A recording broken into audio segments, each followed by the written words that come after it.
Hi, Hi. this is Mark Bunker, and with me, Beth Davis, who's one of the most active people in the Clearwater community. You have been out there for years as an activist trying to get things passed, and we've got a major issue right now that's going to be voted on next week by the City Council, and that's the improvements to Drew Street. Mhm. Could you give me a little background on you, Beth? Sure, yes. Thank you for having me. George and I've been here since '85. We're retailers from the Burdines Moss Brothers world, and I ended up managing the Macy's Countryside store for about 15 years. So we have been right here off Drew Street since then, and we've learned how to only go out on Hercules years ago because three of our members, two kids and George, had an accident, rear-ended on Drew Street over our 35 years here. And then along with that, once we started towards retirement, my favorite thing is to help people. And I have a lot of neighbors that wanted this whole Drew Street project to become a reality. And I think it started in 2011 in Skycrest. Joanna Siskin, right there off Crest, had a rear-ended upside-down SUV right at the front of her bedroom window. And it's personal, and it should be better than it is. We were here before, when Drew Street was 2 lanes, and it was 30 miles an hour when we moved here. And Keene did not go north; it stopped. It dead ended into Drew Street on a 2-lane street. So as it evolved and became this 40-mile-an-hour monster with 9.5-foot lanes, it's the kind of thing is wrong every time you drive it. And then we learned from the presentations and the organization when the city of Clearwater asked, help us, Forward Pinellas, help us find a way to make this safe. Because the dangerous part happens to be a state road. From Myrtle to Northeast Coachman, it's State Road 590, and only the state can change it. So we have a city road downtown, state road in our residential neighborhood, and then it migrates into a county road to US 19. So it couldn't be more complicated. And the more Yeah. I learned, the more I wanted to try to help there. Well, this is what seems to be a tough issue, but it shouldn't be. Right. It's been 7 or 8 years since this was first put into the planning stages, and the council that I was on last year, we finally approved this, and Right. that was one of the things I was happiest about. Because it's been insane. Now, you talk about Drew Street being dangerous and difficult to deal with because there are parts of it that are state run, parts that are federal, and then a little bit for Clearwater itself. So anything that is the state, we can't do anything about it. We have to beg the state to do something. So Right. this road used to be 45 miles per hour. We fought hard just to get it down to 40 miles per hour, which is still insane. This is a neighborhood that It is a neighborhood. that is seeing a lot of accidents. There's about 300 accidents a year on Drew Street. That's almost one a day. Almost. And there have been 7 fatalities over the course of getting this project approved. And we want to make sure there are no more. And to me, this was a simple vote to take. We had people from the business community saying, it's going to slow people downtown. They're not going to be able to get downtown, and it's going to be bad for business, bad for our employees. Except it's not. If they do this plan the way it's been developed by DOT, it will add another 30 seconds to your ride from the freeway down to essentially downtown. And 57% fewer accidents. That seems like a wonderful trade-off to me. See, we've got Clearwater Chad here. Just want to say hi to you and to Born Ancient. Now, normally folks come here for stuff about Scientology. I'm going to mention Scientology a little bit down the line. But first off, Let me explain a little bit more about this plan that has been in the works since 2017. People have Mhm. been asking for it, I believe, since 2011 or even earlier. Right. That's Uh, right. You're right. and what we have been presented is essentially a road diet, and this is something that works. It's been proven across the country. When you have a 4-lane road, you can drop it down to 2 without causing any more congestion and bringing a lot more safety to it. Let me see if I can play this very short video here that um, will explain a little bit about how that's accomplished. Oh, let's see. That's not what I wanted to do.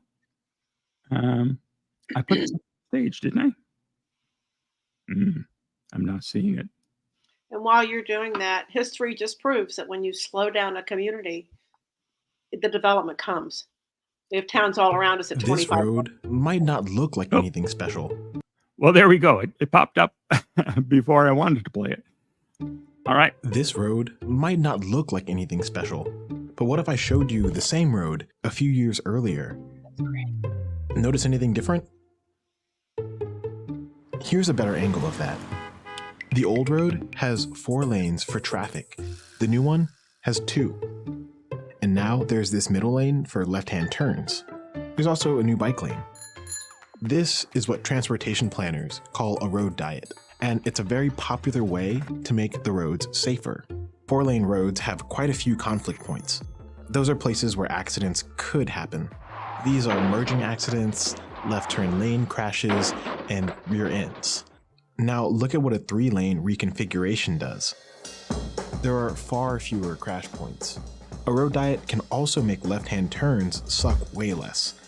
The shared middle lane takes left turners out of the traffic flow, so they won't hold up drivers who want to continue through.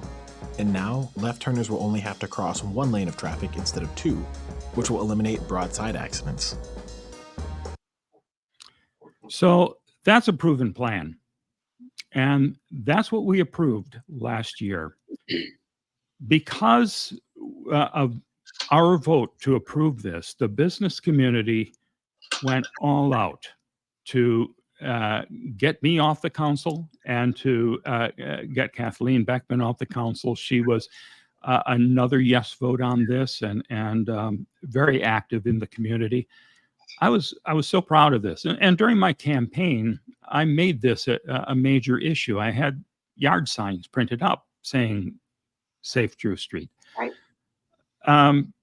But when the good old boys pool their money and choose a slate of candidates to get rid of anyone who cares about the community, this is what happens. So I was stunned, and I'm assuming you were as well. Yes. At the last council work session, where the professionals who are behind this plan came to answer questions, and the new council members and the mayor were just livid. And I was getting angry watching how hard they were fighting this, and how some of these arguments they were making Right. really weren't that sensible at all. All of them were denying the facts. Mhm. All of the data that we've had collected over the years. There have been so many studies, and we actually had this slowed down last year to do another study, which they were demanding. Right. And the purpose of that study was to make sure that we get a new council before the final vote is taken.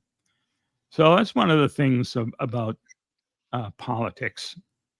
That's a little hard to stomach, but we got to keep fighting. And Beth, you have been out there contacting people. You've got signs for people to pick up, to display on their homes, in the car, whatever. And we need people to contact the Clearwater City Council and Yep. tell them this is important. You don't have to live here. You may just be visiting Clearwater. And when you come here, you want to have a safe road. The people who live in this neighborhood deserve a safe road. Right. It's not impossible. It's going to be tough, but it's going to take the voices of a lot of people coming together to show them how important this is for the city. And you know, I've been blabbing away here. There's a couple things that I should point out.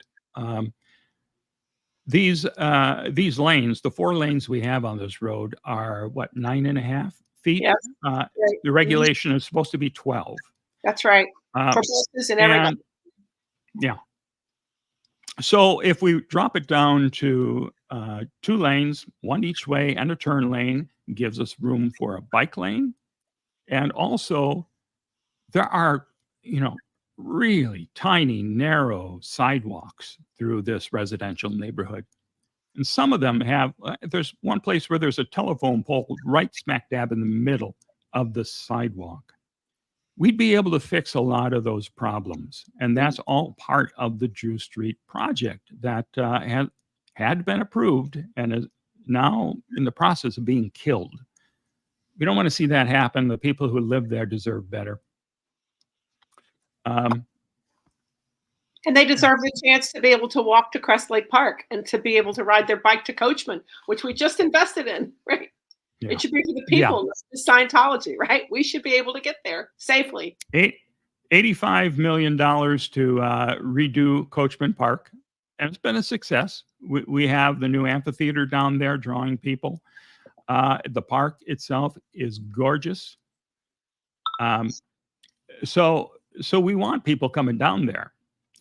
But for the Chamber of Commerce, Amplify Clearwater, they came, the woman who's in charge of that came to speak in public comments when we approved it last year. And she's concerned about business downtown. And I said to her in the meeting, you know the problem downtown is not traffic, it's Scientology. They have purchased up all the buildings. They're leaving them sit empty. And you know what? Scientology is a partner in Amplify Clearwater. So you should be able to go to them and say, find out what's going on here. Give us some answers. Get something in these buildings. Or otherwise, Scientology, you're out of here. You're not part of Amplify Clearwater. So that's my little Scientology rant tonight. But I think it's true, and I think it's important. Now, are there some things that I'm missing here? Well, we should be discussing. If you want me to talk about how to communicate, now we really just have a few days left. We have a work session this coming Monday at 1:30 at the main library. Any of you who live in town, and by the way, if you know someone who lives here and they care about having a beautiful pedestrian, bicycle safe Drew Street that would include all these neighborhoods from Keene West and give them a gracious place to enjoy Clearwater as it should be and get to the beach safely and get downtown safely. By the way, the latest traffic count that our Florida Senator Ed Hooper requested, it showed traffic was down almost 10% from Keene West on westbound. And when you think about it, we've spent 5 years talking about how dangerous Drew is, and people are not driving Drew. They're not coming to Clearwater Beach and downtown Clearwater because it's so dangerous. I've had people from Dunedin, Safety Harbor, North Tarpon and stuff just say, why would we ever want to come down there? Sunset Point's my only way, and that's kind of ridiculous. I'll just stop in Dunedin. So we're hurting ourselves in so many fronts. And it's a street from 25 years ago, and the lanes are almost 100 years old at 9.5 feet. So we need to join the 21st century and imagine, like every other city that has done this, how lovely life can be in Clearwater from Keene all the way over. There are things to do. There are petitions to sign. If anybody's interested, I'll give you my phone number. You can call me, email me, or text me, and then I can give the details. I don't see a way to type in the chat. I actually put the your phone number and the phone numbers for the city council and email addresses. That's all in the description of the video. Perfect. Thank you. And I urge you to, folks out there, if you care at all about Clearwater, contact them, let them know how important this is. When the new mayor came in, he was saying, overwhelmingly, the people of Clearwater don't want this. Look, they elected me, and I was saying no to it. Well, that's not much of an argument. Overwhelmingly, people love to speed.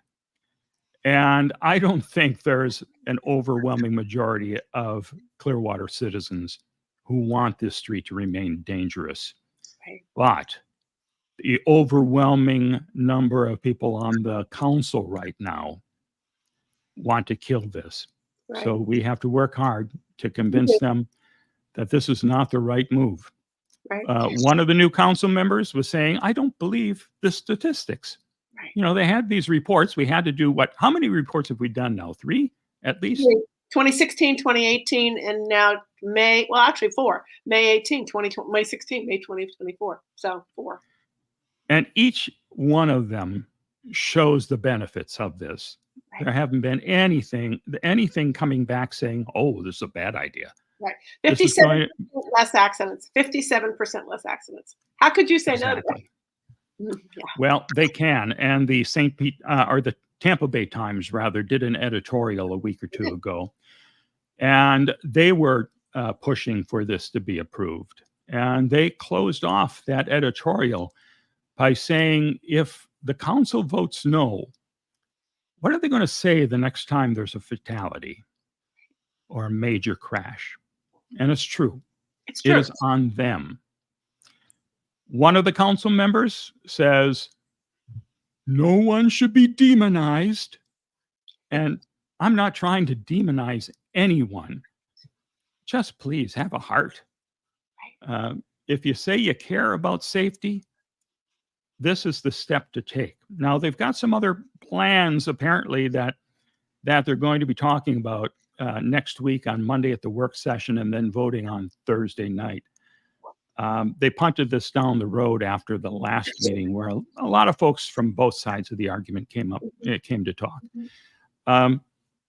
So what they're trying to do is come up with a completely new plan within 2 weeks to keep the $20 million that is invested by state and federal, not a penny from Clearwater. Right. So they're saying, oh, we can keep that 20 million. Well, likely they can't, but they're doing a little song and dance now, trying to find a way to keep the money and keep the traffic flowing the way it is. So it's going to take a lot of voices from the community and from all around the world. People travel here to Clearwater. This is a vacation spot for everyone. So, call, write, get in contact with Clearwater City Council and the mayor and tell them how important this is. Right. Post on your Facebook, your Instagram, whatever you use. Mark's probably posted a slide or two, and just say it's so simple. He's got it as a headline: save Drew and save lives. I visit there. I want it to be safe. That's all you get to say. And I want to thank everyone who did join us tonight. Sigma, Kathy, good golly, Miss M, SP Wog. Thank you all for joining us. And Beth, thank you for taking a little time here tonight to talk. You're welcome. This. If you come, wear a yellow ribbon, wear yellow. We kind of set a peaceful sign. Yellow is for a safe Drew. Thank you. Thanks for having me. Bye. And thank you everyone for watching. Bye.